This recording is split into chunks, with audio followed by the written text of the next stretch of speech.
So it's a beautiful sunny day today, so I thought I'd get out the solar dehydrator and dry some catnip for my cat Mr. BB. We got a lot of it growing, and if you cut it down now, it's June, you'll get another harvest by the end of the summer. The same with the lemon balm, so I have a lot of lemon balm too, and I'll show you guys that. But today we're just going to put some catnip in here. It's 10:30 in the morning. I got this oriented south so that the sun will hit it pretty much all day till, you know, about 3:30, 4 o'clock. And basically this is just the window with a frame. I got a piece of sheet aluminum. Some of you who watch the channel have seen this. So this is painted black on the sun side, and it gets hot and it radiates the heat against whatever's in here. And these are just this is a piece of plastic plastic covered wire fence, and then I put grilling mats on top of it because I wanted, you know, not for little things to fall through. And I'm going to go get some of my catnip and load it in here. Okay, so I've got a nice big bunch of catnip here, but I'm going to cut it off the main stems because it'll take up less space, and I don't really want that big stem, so I'm just going to cut everything off of here, or just pull them off, put them in like that. And you don't want to overload these. Now you can make any kind of simple solar dehydrator. This is just something I made. I'll probably be making a bigger one, but it works well, and I've done all kinds of stuff in here. I have a couple other videos, older videos. But yeah, this one works well, and I'll keep using it, but I probably will experiment with some other ones.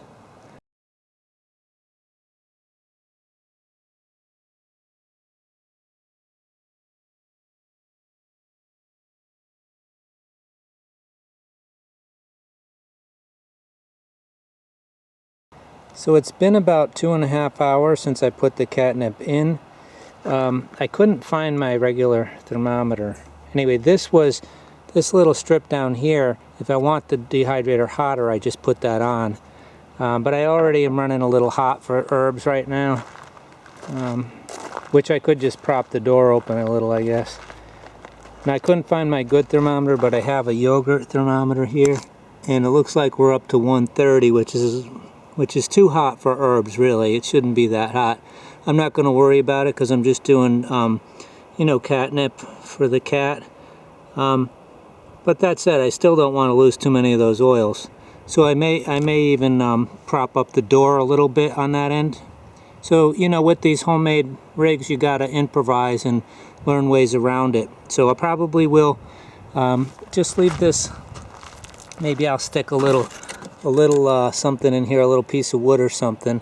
Let's take a look and move stuff around though, and that'll let out some of the heat.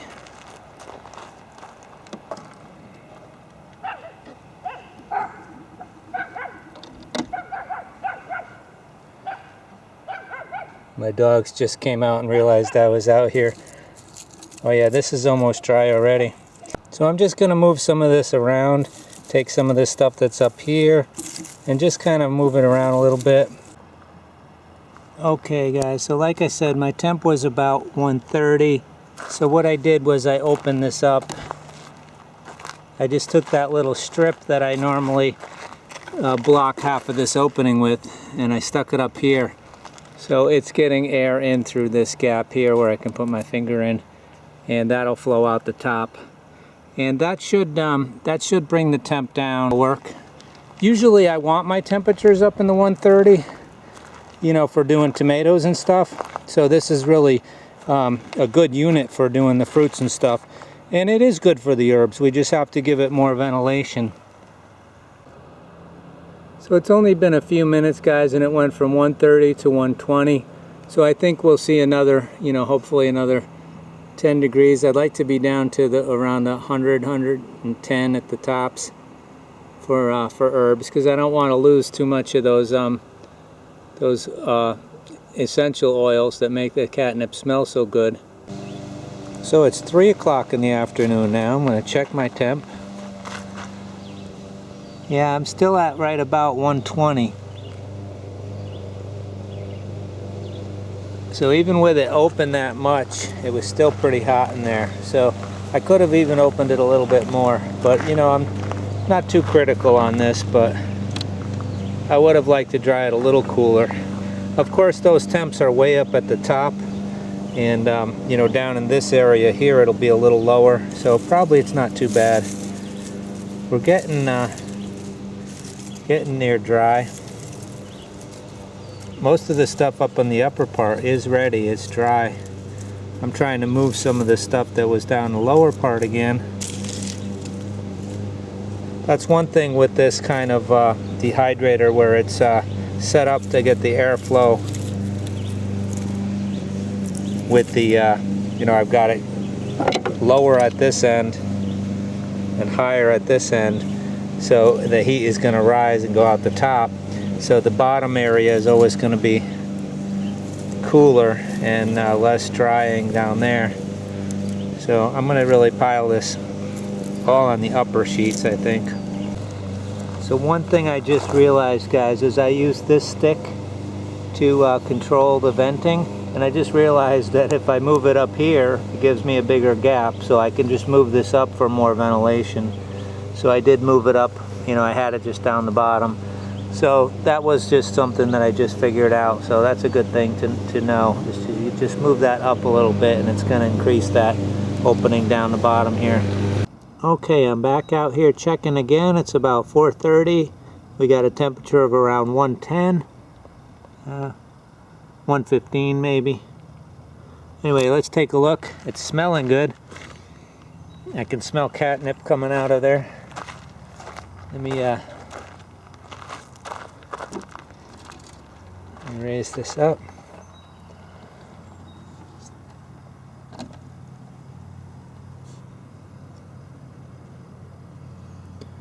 It looks like it's pretty well done. I'm going to toss it around a little bit more and just let it stay in there until things cool down, and hopefully it's all done. Okay, so it's about 6 o'clock now, or a little bit after 6 o'clock. I believe everything is dry enough in here. Put up the lid. As you can see, I moved it all up to the top there because that's where it was getting. Yeah, it feels pretty good. It feels all nice and crunchy. I think we're good. This is his BB's catnip jar, and this is still full from last year because I had all this, and I had this one was full. This is the one I'm going to try to put this in. I think we'll have pretty near a full jar. So I'm going to take this into my studio and put it on a piece of paper and grind it up, get most of the stalks out of it, and let it cool off a little bit. So here it is. And now I'm going to process it, so just get these stalks out. Just kind of crush it up a little bit.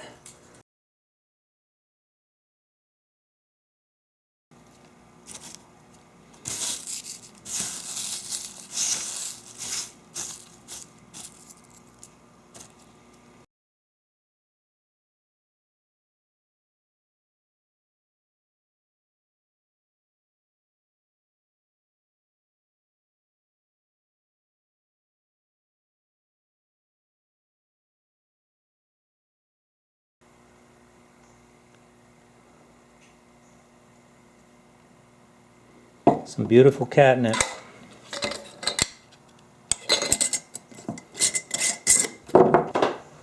So there we are. We've got a nice little jar of catnip here that we got today from the sun in the garden. If you guys have not experimented with dehydrating, I highly suggest that you try it. It's a great way to preserve any harvest that you might have, and also anything, if you can, you know, get some things on sale or get some things from friends and neighbors with gardens. This is a great way to preserve some of that harvest without costing you anything really, other than, you know, making when you make the unit. But I've been using mine for, I don't know, 3-4 years at least, and I expect it will go on for many years, and I will be building a bigger one. I love electric dehydrators too, don't get me wrong, but when, you know, it's like 90 or 100 degrees, you sure don't want to be adding, you know, any more heat to your house. And we have beautiful sun, so it's a very simple thing. It can be as simple as a cardboard box. Really, I may show some even, you know, may make up some simpler ones just to experiment with and try to make it easy for folks anywhere, any budget, to be able to experiment with dehydrating and, you know, see if it's something they want to do without spending any money. Anyway, hope you're all well. I hope if you do have some stuff to dehydrate, I hope you're able to try out a solar dehydrator of some sort. Anyway, that's it for today. Remember, take care of yourself, take care of each other, and I will see you next time. Bye-bye.